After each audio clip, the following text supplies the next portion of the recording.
momentos de vacas flacas, en momentos complejos, toca ajustar absolutamente a todos. ¿Cómo lograr eso? Bueno, hay ciertas decisiones que los gobiernos debemos tomar y las autoridades económicas debemos tomar. Una de las decisiones fundamentales que hay en este momento, dada que el hecho de la caída del precio de crudo afecta mucho a los ingresos de petróleo, a los ingresos de dólares de la economía ecuatoriana, nosotros hemos cuidado y sido muy prolijos en buscar que el resto de fuentes por los cuales llegan dólares a la economía ecuatoriana no se detengan. Una característica básica de las decisiones que hemos tomado en los últimos meses ante esta enormidad de shocks que hemos enfrentado es que las decisiones no sean tal y como se hacía antes, que es trasladar el costo a los ciudadanos y empobrecer al ecuatoriano. Nosotros cuando llegamos al gobierno teníamos que tomar una decisión.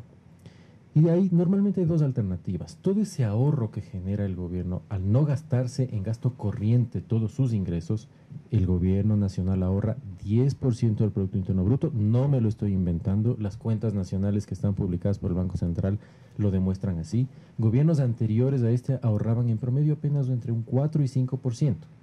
Nosotros ahorramos 10% por año.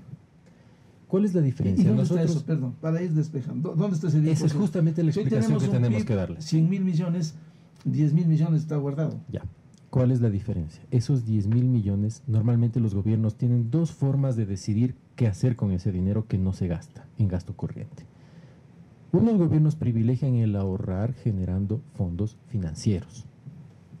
Otros gobiernos, como el nuestro, tomamos una decisión distinta.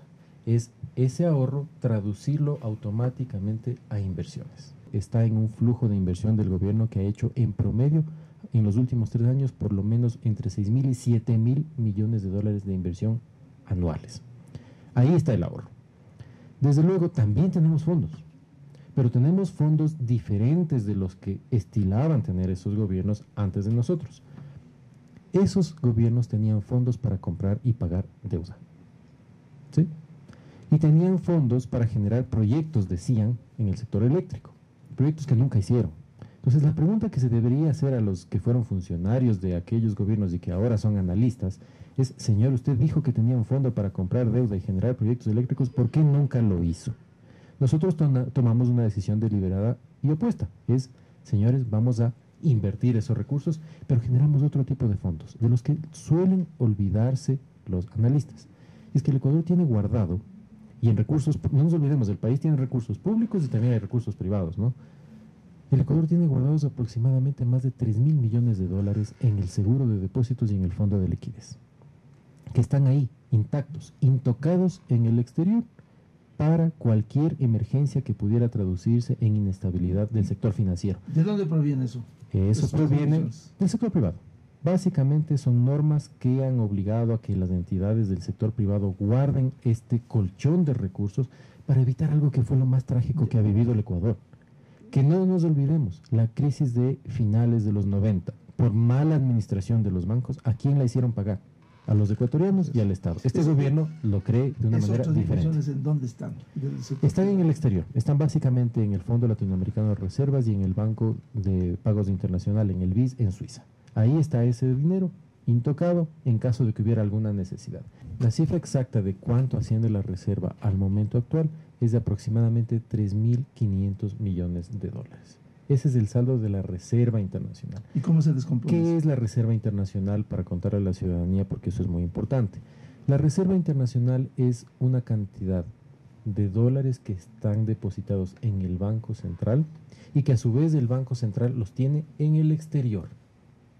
Los tiene en el exterior en activos líquidos, es decir, que se pueden convertir inmediatamente en dólares para atender cualquier necesidad que tuviera. Esos son los 3.000 millones que usted citaba. No, esos son 3.000 adicionales. Adicionales. Entonces, vamos sumando. Ya, 3.000 más 3.500. Eso quiere decir que el gobierno tiene entre Reserva Internacional 3.500, más Fondo de Liquidez y Seguro de Depósitos 3.000 más, vamos como ya en 6.500. No nos olvidemos que el Ecuador es como una piscina en la que estamos todos involucrados. Está involucrado el sector empresarial, está involucrado el gobierno, están involucrados los hogares. Y desde luego que el país siga adelante y sortee este momento duro que estamos pasando depende de un compromiso y de una responsabilidad de todos. La alta liquidez que tuvo el país durante los últimos años, ese alto ritmo de crecimiento de la liquidez, también ocasionó un fenómeno de consumo en la sociedad ecuatoriana. Y desde luego, la sociedad ecuatoriana se acostumbró a consumir más bienes importados, más bienes que no se producen aquí, como por ejemplo artefactos tecnológicos, línea blanca de alto precio y cosas por el estilo. Hay hogares que sí, tienen un mayor incremento de sus ingresos y consumen esos tipos de bienes, no está mal.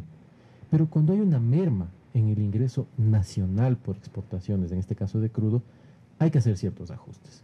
Y por supuesto, Hay ya que no reducir será. el gasto a todo nivel Exactamente. y ser más Y por rigurosos. eso hay que ser más rigurosos, el gobierno lo está haciendo, hemos puesto una salvaguardia que hace que temporalmente se sesguen las decisiones para que las familias digan, bueno, ¿saben qué? Esperemos un ratito para ver si cambiamos el refrigerador y cosas por el estilo, de tal manera que todos logremos que el esquema de dolarización sea sostenible.